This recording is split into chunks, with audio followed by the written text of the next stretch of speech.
NYJTL, our student success, and most importantly, you, the individuals who help support these wonderful kids.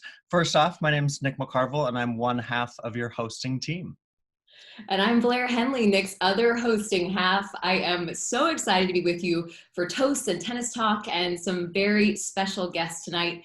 We're going to have a visit from a current star who also happens to be a fashion icon in Bethany Maddox-Sands. We're going to introduce a few unique auction items that you can and should, in my humble opinion, get a hold of tonight. We're also going to be joined by rising star Chris Eubanks and wrap it all up with a legend, a 22-time Grand Slam doubles champion. She's stepping in for Lindsay Davenport tonight, the one, the only Pam Shriver. There you are, Blair. You look lovely, by the way. Well, thank you, Nick. I appreciate that. Good to be here. We're going to meet some NYJTL graduates along the way. And you guys remember, those of you who would like to donate throughout the evening, you can find the one-click link in the chat field. I always point the wrong way, Blair. I think it's over that way. And yeah, essentially over there. And we're going to be back here at the end of the show to toast all of you and to keep everyone on your toes throughout the show. We're going to have some cool poll questions that we're going to be throwing in. Also, at the end of the program, everyone attending this party tonight, you are named to enter, get this, Blair, 2 courtside seats to the 2021 US Open. We're going to announce those winners live during our final toast. And let's do it, guys. Let's throw up our first poll question. And I think maybe there's some quarantine or COVID situation happening here. Okay, how have you kept your fitness habits during the pandemic? Blair, what do you say? I'm gonna go with I'm gonna go with the resistance bands 3 times a week. Why not? I'm gonna spice it up with my answer here. Nobody will ever know what I actually did, so I'm gonna say choice A: HIIT exercises and resistance bands. What about you, Nick? The weight says doorstop for sure. I don't believe that for a second. We'll get your answers in very quickly, and we are going to hopefully see those results popping up here in just a moment. Very interesting to hear what you all have to say. I love this, getting some audience participation. Oh, and good job, you guys. Long walks and runs. Well done. Very nice. I love that. And I also love that our first question tonight was about exercise, because I'm going to take us to the complete other end of the quarantine spectrum and talk about our signature drink tonight. It's the Boathouse Bash Drop Shot. Now, our goal tonight is not to make anyone feel bad, but bonus points if you're committed enough to our theme tonight to make your Boathouse Bash with a very authentic looking gondolier hat. Here's what you're going to need. You're going to need vodka, lemonade, Chambord, ice. You look great in that, by the way. Ice and a shaker. Here is my Boathouse Bash, expertly crafted in my home kitchen in my NYJTL glass, which makes it the perfect time to raise a glass and bring on our first celebrity guest, wouldn't you say, Nick? It is 9-time Grand Slam champion, gold medalist, Tennis United host, so much more. Bethany Maddox-Sands. I should probably take off my hat for this. Oh, there's Beth. What's going on, guys? Bethany, first off, I'm going to trust that you've got one of these in your hands, right? Yes, I do. It has already been made. I think there's actually a double shot in here for me, but nobody needs to know that. It will just be more interesting discussion, a couple minutes into this. Yeah, no, I love it. So cheers to you. And first off, Beth, this has been such a weird time for everyone. Update us how you are. You were quarantining in Arizona for a while, but kind of update us as to life in the last couple months. You played in Charleston. You just played some great world team tennis. Congrats on the runner-up finish there. How's it been? Thanks. No, it's actually been pretty wild. In all honesty, I feel like I've gotten more great practice days, training sessions, and match play in the last few months than I think I ever have in a 6-month period in my career. So I'm pretty stoked about it. Obviously, I really enjoyed being home, love being in Phoenix. Haven't been there in a minute. I left Phoenix to go play Charleston and haven't gone home since. And funny enough, I actually packed for 1 week too. So I'm now on, I don't know, week 6, packing for only 1 week. Blair, you know what I'm talking about. That's actually a disaster for me. So I've had to repeat some of my clothes, which at least we're not going out, so nobody knows. But it's been great. I mean, Charleston, what an amazing event. It's one of my absolute favorite cities. Obviously, they have the Volvo Cup Open in April, which was canceled, but it was nice to be there. Nice to see Bob and Eleanor there. And it was what an awesome team event. I'm loving this team event stuff that's going on right now. I really think tennis needs to do a little bit more of this. I think it's such an individual sport, and don't get me wrong, there's so many pros to that aspect of it, but the team tennis has really been awesome. World team tennis, the last 3 weeks, I'm thinking I played maybe about 17, 18 matches. I mean, it was a ton of tennis. The 3-4 matches a day. All the teams were in it to win it. It was really competitive. On my team, I had Jeannie, I had Sloan, Rajiv Ram, Evan King, and this youngster, Brendan B-Nak, we call him, Nakashima. And we just had a blast. I mean, really, we made the finals, came down to 1 point. If you guys were tuning in, it actually came down to 1 point. I'm still a little heartbroken from it. I woke up in the middle of the night last night sweating, thinking of that point, but it's okay. I can learn from it, but really, really was an awesome opportunity to get some matches. I'm actually here in Pennsylvania right now, getting ready to play an event in Kentucky. It will be my first WTA event that I've played in a while, and I'm really, really excited to be there. So we'll be heading to Lexington in a little bit. Well, Beth, I just want to say thank you for having such a spectacular social media presence, so that even if you're not following the scores or what's happening on TV, you know what's happening behind the scenes thanks to you. So thank you for that. Yeah, of course. No, it's definitely keeping it interesting. And for me, I mean, I've been doing it for a lot of years. I feel like, having the fans along for my journey has been a lot of fun. I mean, really, one of the reasons I play tennis is because of the engagement. And right now, we're playing tennis with no fans in the stands, which is something I love about tennis. So really want to connect with everyone in every way I can, whether it's through my Tennis United show or whether it's on all my social media platforms. So I'm happily posting. I don't know. I try and get Justin on there as much as possible too. He's kind of likes to be shy and behind the scenes, but it's been a lot of fun to keep you guys updated.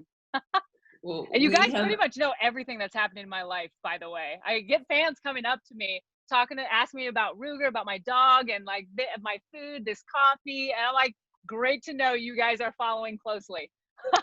Fantastic. Well, the NYJTL has been serving children it's been almost 50 years now in all 5 boroughs. I know last year you donated your time to the NYJTL at the Leadership Luncheon. What keeps you coming back, and how do you hope to inspire these kids? No, I think it's an amazing and thing to be a part of, just because I'm a big energy person. If you don't really know me that well, hopefully it comes across, but tennis has given me so much, and really I want to give back. And I felt like I learned so much about myself as a tennis player.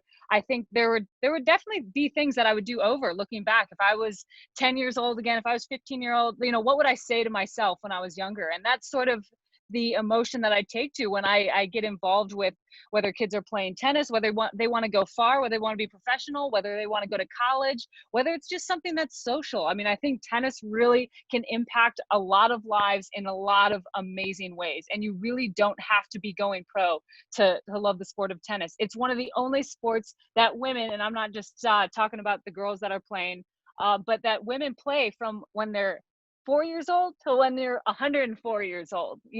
There was a stat that I heard a long time ago talking about how early that girls give up sports. And by the age of 14, 70% of girls are out of sports. And I want to change that. I just think there's so much that you learn about yourself. I think just being physically active, doing something fun like tennis. And again, that's why I like the team events. Tennis can be social too. I think sometimes people and kids who aren't maybe looking to go pro kind of look at tennis and think, oh damn, like I got to be out there by myself, and that doesn't sound fun. And that's why I want to get everyone interested in teams and doubles. And there's more to tennis than just winning and losing. You really can learn a lot. There's a lot of strategy behind it. You work together as a team on the doubles court. And that's really what I want to give back to these kids. And I've heard some amazing stories. Obviously, I did the leadership luncheon the other year, and it was amazing to hear the kids talk about the impact that playing tennis has done throughout their day, whether it was after school, whether it was on weekends, whether it was in summer camps. It's really amazing for me to hear the stories of these kids just being able to hit some balls around on the court. And to me, it brings me home. That's how I started playing tennis. I was on public courts when I was younger. My dad got me involved in it. And it wasn't, from the beginning, sure, I was good, but 5, 6, 7 years old, I was still playing other sports, but it was just something that I got to spend time with my dad.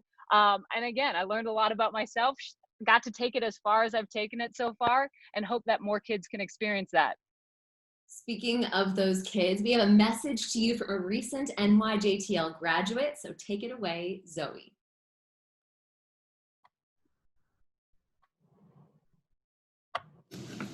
Hey Bethany Maddox Sands, thanks for helping NYJTL. My name is Zoe West and I've been playing in the NYJTL's community tennis program for 10 years in the Bronx. This fall I'll be going to Wheaton College in Massachusetts. I made it on the Division III team, so I'm really excited for that. The question I wanted to ask you is, at any point in your career, did you second guess the approach you were taking in becoming successful? Damn, that's a great question. I like it. Zoe, first of all, congrats on getting into Wheaton. That is awesome. You should be so proud of yourself. I love hearing that you've been involved in tennis for 10 years and look where it's gotten you. Like, have a blast at Wheaton playing tennis. It's really good for you. Give yourself a pat on the back. But to answer your question, that's actually a really deep question. I want to give you a good answer, because I think, kind of like I mentioned before, there were some things that I would do differently in my career starting when I was a little bit younger. And not that I would change anything, because it's ultimately led me to the person that I am now. But I think for a long time, I took tennis really seriously. And I don't mean that you don't train hard, you don't work hard, you don't put the time in. For me, it was a really big part of my identity. If I won a match, it was great. I'd talk to my friends. If I lost a match, I wasn't anything in my mind, and I lost, and that was it. And you couldn't talk to me for a couple days. I was upset and I was sad until I could kind of bring myself to get back on the court and train harder the next day. And I think for a long time, I was sort of attached to the idea that you had to be serious to be successful. And I've really transitioned, especially in the later part of my career, to be a little more balanced in my life, enjoy my tennis, enjoy my travels. And ultimately, I've had more success than ever with that mentality. So if that's something that I could change, or I would say maybe do when I was even younger, that's what I would do. And that's what I would tell you guys. I think as good as you want to be in tennis, or as even in life, like, there's an important part to being balanced, to enjoying the process. It's not just about those wins. If I was just pumped about wins, there would only be a few minutes every other week or every couple months that I would be happy with myself. And so I had to create some more wins for myself. And that really allowed me to blossom as a person. So that's definitely something that if I could do it over again, I would shift around a little bit in my focus towards my success. Bethany, I love how you always bring the good insights. You always bring the energy, which Blair and I love so much, and really, really cool stuff there. Hey, listen, we've only got a couple more minutes, so we dug through the photo archives for some of your looks throughout the year. You mentioned that you were a fashion icon. I think, Sachi, let's go ahead and pull these up. And Blair, what do we have first? Here we go, Beth. No pressure. All right, this first one is going to be Wimbledon 2011. This is an iconic look. How would you describe this one if you had one word? Crazy. Well, the first word is crazy. Listen, so actually the designer, his name was Alex Noble, and he was Lady Gaga's designer. So a lot of her funky outfits that you have seen, that was him. And I got a chance to work with him for this Wimbledon party. This is the Pre-Wimbledon Party, which is a big deal. It's on the red carpet. All the players go, celebrities go. It's on Kensington rooftop in London. Super cool. And he asked me what I'd be willing to wear. And I, knowing that he had designed for Lady Gaga, was like, honestly, I will leave it in your hands. I'm pretty outgoing. As long as nothing falls off while I walk, on the red carpet, I'm pretty good. So he wanted to use the tennis balls. He wanted to use that color to really bring the tennis in. He asked me if I wanted a headpiece because that was kind of what he's famous for doing with designing for Lady Gaga. I was like 100% yes to the headpiece. And it's funny because after he designed this, I did a couple fittings, and that tennis ball corset, after we had finally got the right fit and everything, he told me, he's like, I will never again work with tennis balls. He's like, that was terrible. To cut them in half, to try and size them. He stitched it all together with tennis string. So all this, like all the string that you see holding the outfit together, it's actually tennis string, which I got to get him kudos to have. If you've ever tried to tie tennis string with your hands, that's why we use stringers. So it's impossible. So he really went all in with this tennis theme. And I still have this outfit actually in my house. I feel like I got to put in a mannequin and maybe have a light like shining down on it or something with a little plaque saying when I wore it. But I still have the outfit, and it's one of my favorites. I think that might end up in the Hall of Fame at some point. Let's go to this next one, which is maybe also Hall of Fame worthy. This is the 2007 US Open. This is when you were still kind of finding your fashion feet, right?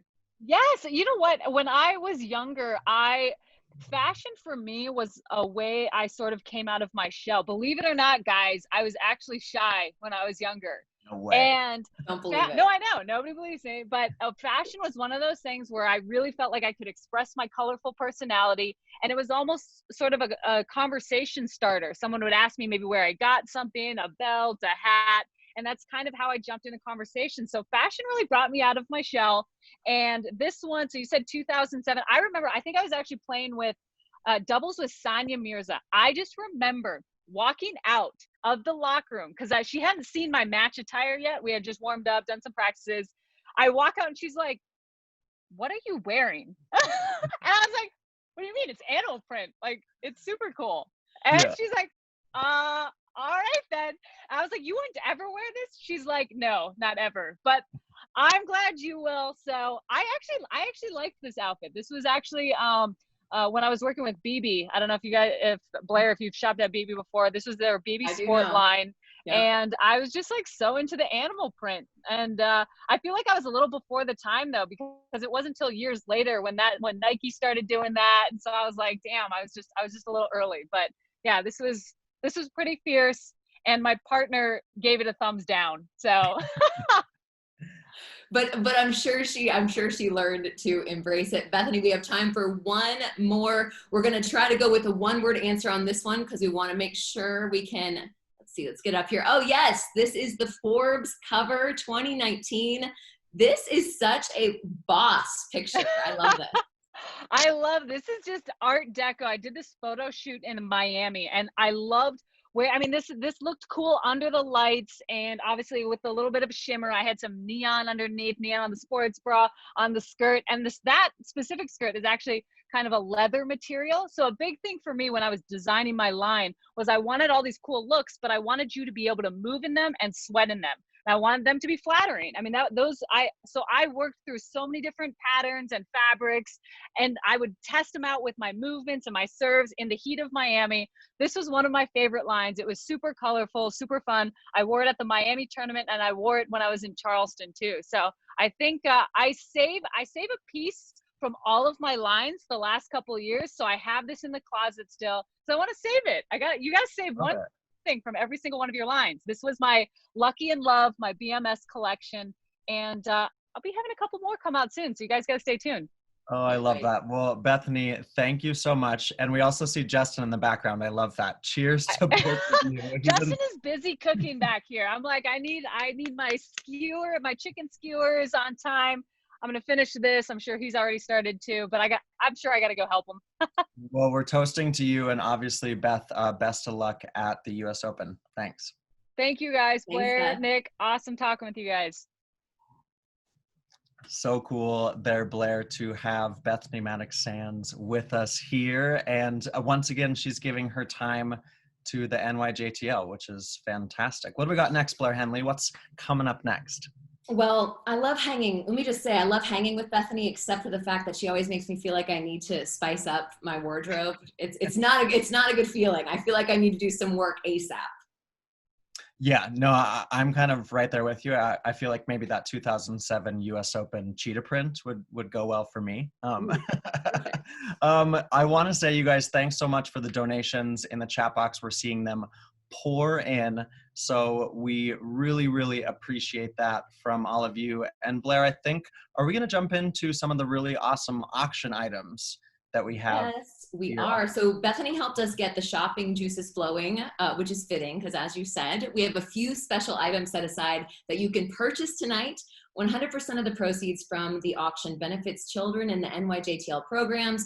We're going to highlight a couple of them, but you can see the full list at 32auctions.com/NYJTL bash. That's going in your chat box, whichever direction that is in. Okay, so first off, I'm really excited that I get to describe this one to you guys. It is a $2,500 value. That's because you get to hit exclusively on Arthur Ashe Stadium court. That's right, center court at the US Open. It can be all yours for a group of your friends and you to go on to center court, play where the stars have played. And Blair, I actually had the opportunity for a video feature to do this last year at the US Open. And it was mind-blowing. Like, being in Arthur Ashe Stadium and hitting on that court was so, so cool. Now, ball people do not come in this package, so you're gonna have to serve yourself there as a ball person. And the offer is good for 1 year. Of course, arrangements will have to be made after the US Open, and the bidding begins at $1,500. That is a steal of a deal to be on Arthur Ashe Stadium. I was only a little bit jealous that you got to do that, Nick, which brings us to auction item number 2, which is a stay at the Hammock Cove Resort. It's a $3,800 value. So here are some fast facts for you. Hammock Cove Resort is Antigua's newest boutique luxury hotel. This all-inclusive experience features private villas with spacious balconies and plunge pools, your own private guest ambassador, several dining options created by Michelin-trained chef Marco Festini, unlimited libations, which is a word I try to use as often as possible, and land, water, and wellness activities.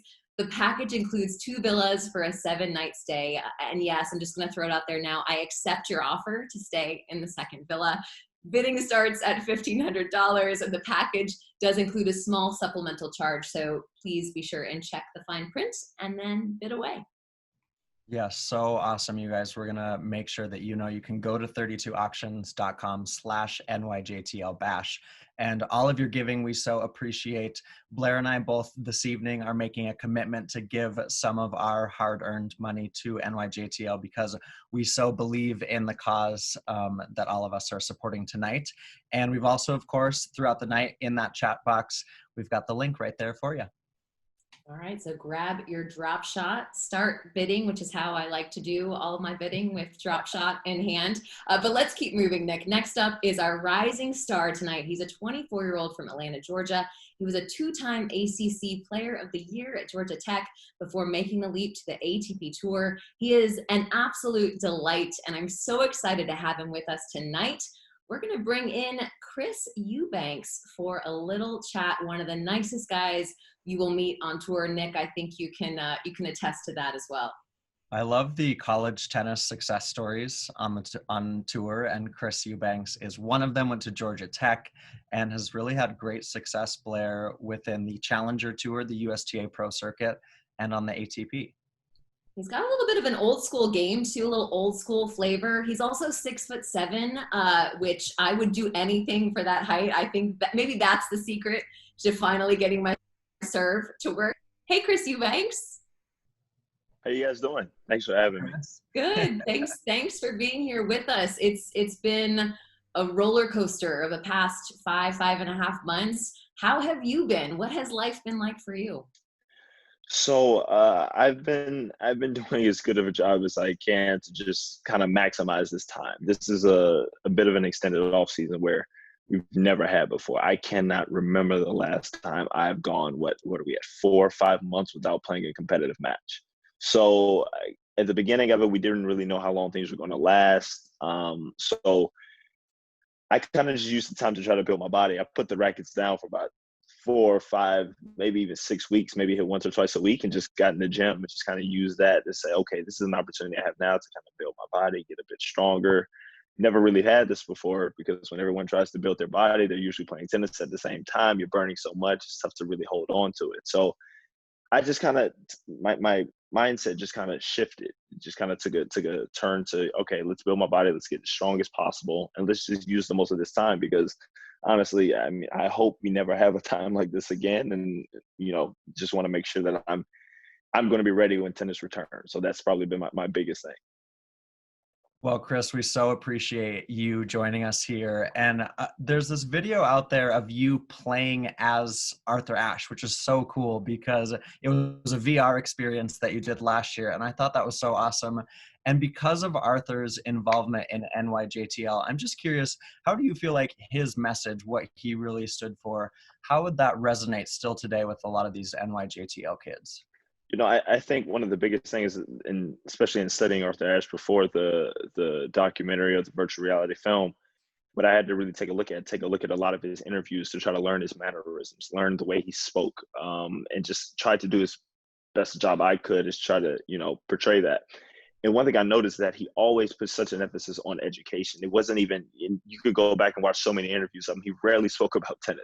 Tennis was probably one of the furthest things from his mind, whether it was thinking about apartheid in South Africa, segregation in the US, like different things that you could tell was very, very passionate about, but it all stemmed from education. It all stemmed from, doing things outside of a tennis court to try to better yourself as a whole. And I think you can see that now. If I'm not mistaken, I think the NJTLs were originally named the Arthur Ashe Tennis and Education Foundation, I believe. I might be misquoting it, but something along those lines to really emphasize the fact that education is just as important as how well you can hit a forehand and a backhand. So for me, that's probably been the biggest thing. Another thing that I've been doing during this time is doing as good of a job as I can of educating myself in different areas. So, once I started back playing tennis, on court consistently, I'm on court for maybe 3 or 4 hours a day. The rest of the time is, all right, what am I going to do with my time? How can I be a better person? So whether that's, studying, history, whether that's even looking into, I even went through a bit of a phase about a month where I just dug into real estate. I wanted to learn as much as I could about real estate. So just trying to find the best use to be able to, manage my time and be as educated as I can be. Well, Chris, that's awesome that you're using that time, obviously, for education. And we've actually got a message for you from one of the NYJTL players. Let's see if we can pull up. This is from a young person named Amari. Good afternoon. My name is Amari Love. I'm 17 years old and I've been with NYJTL for 5 years now. I am proud to announce that I will be attending University of Connecticut in the fall. My question goes out to you, Christopher Eubanks. In an article called The Undefeated, you stated that if you put your mind to it, you believe you can beat anybody in the world. My admiration in that statement inspires me to ask, what steps did you take in order to gain that confidence and build that mindset? How has it helped your career today as a rising star? Thank you. Thanks, Amari. That was great. Yeah, I don't think I've ever had anyone go back and research an article and take a quote from that to want to ask me, geez, that's a great one. First off, congrats on going to University of Connecticut. That's an incredible achievement. I wish you all the best. That's having the opportunity to play college tennis like I did. I think Blair, I think you did as well. Mm-hmm. You know how special that is. It's a very unique time. So by all means, I wish you the best and go out there and take care of business. But that confidence, it's a really good question, just because it's never, at least for me, I don't think it's fully there. And it hasn't always been present. It's still something I'm learning, something that I'm evolving, something that I'm growing. Growing up and going from juniors, I was never like the highly touted junior. I was never the highest ranked guy. I was always kind of a project. I was a talented, but, had to kind of put things together. And things didn't really start clicking until my sophomore, junior year. So I think I kind of had the mindset, honestly, probably not until my junior year, that I said, you know what, I feel like even in college, anyone I step on the court with, I can win. I think in the beginning, I was kind of like, these are very good players. These players have had far more accolades than I. Let me just play as well as I can. I think things kind of transitioned to the more success I had. And even on tour, I'm still growing into that. I'm still, obviously, I want the big matches. I want to be able to step foot against, on court against, a guy who's ranked top 5, because I want to show how well I can play and I want to show what I can do.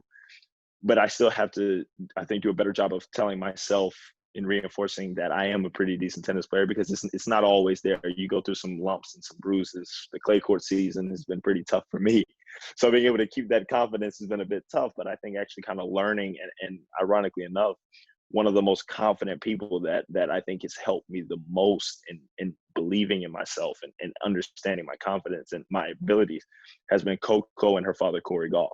There's some people that they're very close with, have been close with her since I've known her since she was probably 6 or 7.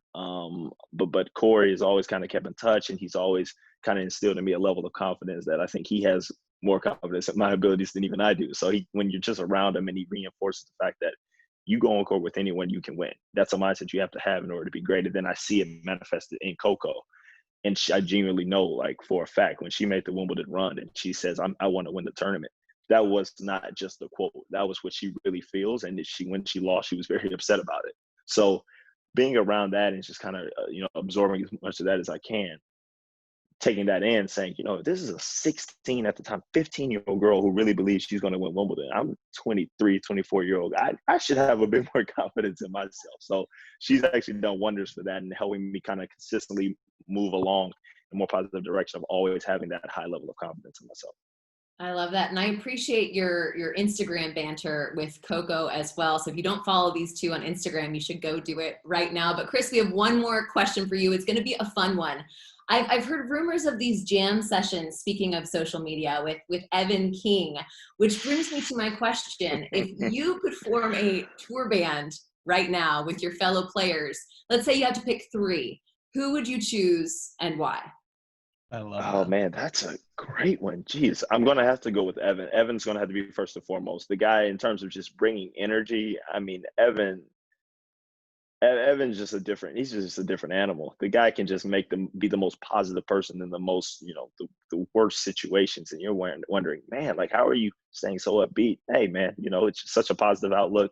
Hey, things can be worse, right? We're out here playing tennis. Let's just go. So in terms of morale and positivity, I'm going to have to go with Evan. If I have to go outside of that, I think I would go Felix Auger-Aliassime. I know he's a very good piano player as well. And then if I had to end it, I would have to end it with someone who I know has rhythm and can contribute. I'm going to go with Mike Bryan. I believe I'm going to go. Actually, I think Bob plays the drums. So I think Bob might get the nod, and I think we might have to kick Mike out. We can just use that as a trade-off since, Mike now has 2 more Grand Slams than Bob. I'm sure Bob will consider it even if he's able to be part of my band. So that's the way that I would kind of divvy things up. Chris, at Indian Wells every year, the Bryan brothers do that jam session. So I think that we should get you guys and how about some NYJTL kids there next year? How's that sound? Sounds good. You just tell me when and where. Chris, honestly, thank you so much for the time, and our hearts go out to you guys right now, not being able to be out there on the tennis court. And cheers to you. Hope to see you out on the court sometime again soon. Thank you so much. Cheers to you guys. Thank you. Thanks, Chris. So cool there to hear from Chris Eubanks. And Blair, I love the insight that both Bethany and Chris have been able to provide for not only the NYJTL students so far, but for the people that are watching right now too. That was so great. I mean, I feel like I should have been taking notes when he was answering Mari's question. That was so good. But talking to Chris has me thinking about the tennis lessons that are available on the auction site. Goodness knows, I know I could use a few of those at this point. So make sure to visit 32auctions.com/NYJTL bash if you want to tune up your game and support the NYJTL at the same time. Awesome. Well, this has been so fun. I can't believe we're already a half hour in, and I think she's actually been with us from the very beginning. I've been watching the chat box, whichever way it is, and she's been watching along. We're now going to bring her into the show. She is a Hall of Famer, a tennis legend, a 1988 Olympic gold medal winner. She reached world number 3 in singles, and Blair has not 1, not 2, but 22 Grand Slam doubles titles to her name. Pam Shriver. Hi, Pam. Hello. Put your hat on. Hey. Of course, Pam has props. This is the least surprising development of the night, that Pam came with props. I came in my U.S. Open trophy, the last one, and won in 91 because it makes me feel not as old to bring out the 91 versus like the, 81. Got the Prince racket, got the Finals US Open with this at 78. I got some other hats that I could wear, but how are you guys doing? Well, Pam, we're good. We've got our Boathouse Bash drinks. We've got our drop shots. I didn't have time to get one, but I have this Wimbledon mug to toast. I love that. And also, we should tell everyone that's watching right now, you are our savior. We were meant to have Lindsay Davenport today. She wasn't able to make it because of a little emergency. And Pam, you're always a good doubles player. You come in when your team needs you, so we so appreciate that. How's everything in SoCal? Oh, well, Los Angeles, it's been an interesting ride since getting back from Melbourne. I think those of us, when I worked for ESPN there and hearing the news out of Wuhan, traveling back from Melbourne Airport back to LAX, I didn't know it was coming quite this bad, but I knew something was up that was different. Came home to my 3 amazing teenagers, and, you know, within 6 weeks of Melbourne, life really changed for all of us. I'm concerned about, you know, my mom who's in her mid-80s. I think we all have our groups that we're worried about, but the teenagers are having to give up a lot with their social life. They don't want to be stuck at home with mom, but guess what? They've handled it really well. It's teaching them adversity, things that you learn in sports like tennis. So we're doing all right. Knock on wood, we've remained healthy. And I'm getting ready to start a homeschool in a few weeks. So I got three different high schools, and I mean, you know, I'm going to become like the headmaster. Pam, I would like to enroll in that school. Are you taking applications? No, we're fully enrolled at 3. We only have an enrollment of 3. But you know what? I think it's a time for parents, obviously, to be, you know, I sort of have used my athlete warrior mentality through this. And even though I'm not obviously playing the tour anymore, I think the years on the tour, the training and just being in it for the long haul. I played 19 years, and I feel like this pandemic feels like 19 years by the end of it. So, you know, just kind of like every day, wake up and try again. And, you know, I'm really lucky in my house here in LA. We have a tennis court. So I've been able to play tennis throughout the whole pandemic. And once again, the sport of tennis helps keep me healthy and sane during a difficult time. And I love NJTL New York. I've known about this organization since I think I first played at the US Open back in the 70s, celebrating their 50th next year. And I just think to help kids right now, we all got to step up. So anyone who can still go into the chat box and donate, let's go. I love it. Coach Pam, Headmaster Pam has already made an appearance today. And Pam, you know what the NYJTL does and the fact that it affords opportunity to kids who might not otherwise have it. At what point in your career do you feel like you realized that you had the opportunity to provide that for young kids, for the next generation? You were young when you really took off and focused on that as a mission. Well, you mean as far as when I knew I was going to be a professional tennis player, or when I knew I'd be have a platform to be able to help kids, or both? Yeah, when did you realize, as you're going throughout your career, that kids were looking up to you and that you could potentially have an influence on them? Well, I think when you get to Finals US Open and you're 16 in 2 months, and I went back to my senior year of high school the next day, and I had to speak to the entire school live and in person. It was more nerve-wracking than speaking to like the US Open crowd after I lost to Chris Evert the day before. I think probably that US Open was really when I realized that I had an impact for my peers and people younger.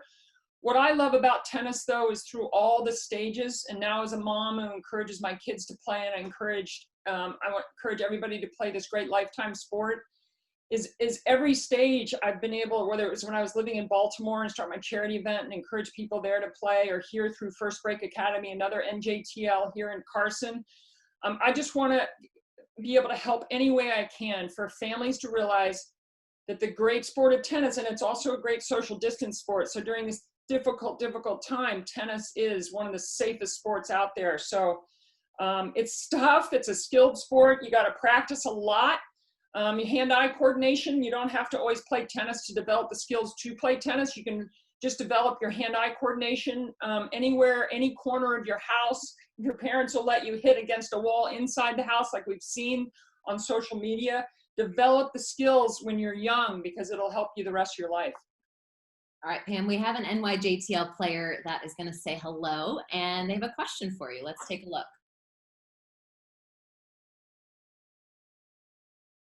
Hi, my name is Seth Breland, and I've been with NYJTL since I was 5 years old. I started playing tennis at site PS205 in Bayside, Queens as part of the community tennis program, and I give back now to that program by coaching at Newtown High School. One of the best parts about NYJTL for me has been the relationships I've made, not only with other players, but with my coaches. My coaches have been incredible role models and incredible teachers over the years. In the fall, I'll be attending Long Island University Post campus, majoring in political science with a minor in international affairs and diplomacy. I was excited to hear that Pam Shriver was going to be joining us today.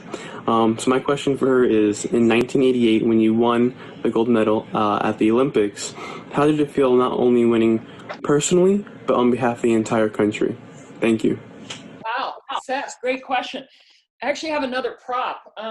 This is not my gold medal. This is my gold medal case. The gold medal is actually at the Hall of Fame, but actually I left this at the State House in Annapolis when I brought it to show the governor when I got back from Seoul in 1988, and they found it cleaning out their closet. So during quarantine, I got the box back to the gold medal. I'm going to send it to the Hall of Fame.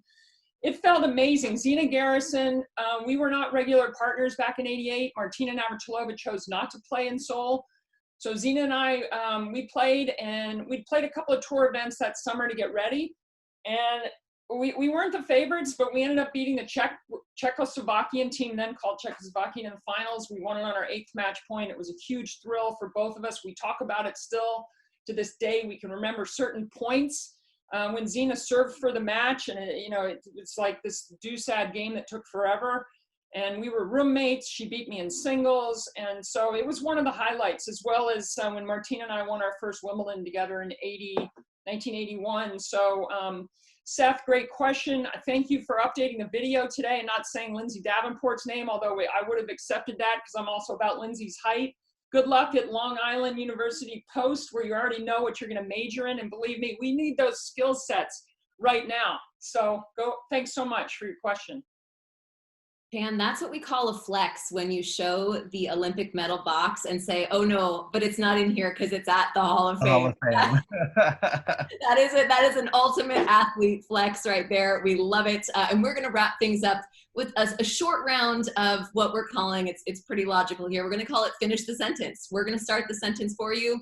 You go ahead and finish it for us. So first question, the most memorable win of your career was, and it may have been the one that you just talked about, but go for it. I'm going to mention a different one. Probably my last really great memorable win was in 1988 Madison Square Garden semifinals over Steffi Graf in her Golden Grand Slam year. Madison Square Garden for the WTA Tour Championships was an extraordinary atmosphere, especially on the Saturday. They had the 2 women's semifinals. Martina and I won the doubles that day.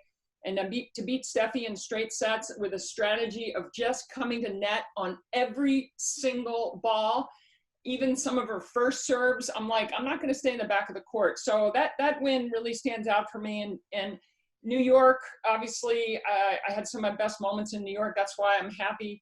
Another reason to be at this Boathouse bash virtually. And that was pretty memorable, that win. Pam, I love always interviewing you because you've got such a great memory and you always bring up these anecdotes that we so appreciate. So I'm wondering, what is a most memorable interview that you've done for ESPN? Ooh, wow. Well, the annual Alec Baldwin ones are pretty fun. I think there's been like 10 or 12 annual ones. A special one for me was a double interview, which is never easy, from the President's Box with Frank Robinson and Hank Aaron, 2 of the greatest baseball players who ever lived. I grew up in Baltimore, where the Baltimore Orioles are near and dear. I know we're in New York, but I don't know, talking to athletes of other sports. Michael Phelps was a memorable one after, I'm not sure if it was 2012, he was doing a little promo for Speedo and one of the, which was always fun to bring in. And he's from Baltimore, I'm from Baltimore, so I kind of joked around about, between us, we have 21 Olympic medals, my 1, your 20 at the time. There's been a lot of them. And I'm looking forward to this US Open. I've told ESPN, they know I'm choosing to stay home and do what I can virtually because I have a son with underlying conditions, and I got to dress up my office though, because not that I've done the best I can, but anyway, it's been great to be able to step in today. Thanks for inviting me. So good to have you. We'll definitely miss having you on the ground in New York. I know that's a favorite for me. I never miss a Pam Shriver interview. I love it. Thank you. We're gonna finish up with one more finish the sentence question. It's an opportunity for you to have one more flex. We're just gonna serve it up for you. The youngest Grand Slam finalist in history is at 16 years and 2 months. Well, would be U.S. Open finalists would be me. U.S. Open finalist. But I think other majors may be younger. I wouldn't be the youngest. I think Hingis was younger, wasn't she? In one or two. I'm the youngest. Yeah, totally. Well, my intel has said that it was in fact you. So we're gonna say it's you tonight, Pam, and we'll go back to the books later. I'll hold up the trophy. Oh, fantastic. No, it was so good to have you. We can't thank you enough for stepping in at the last minute. And I just want to thank you personally for setting such a great example in terms of just supporting and using your time and your resources to give children an opportunity. So thank you so much for that. We're going to toast you one more time, Pam. And I hope I see you in person soon. Thank you. You too, Blair. Thank you. Thanks, Nick. Thanks, Pam.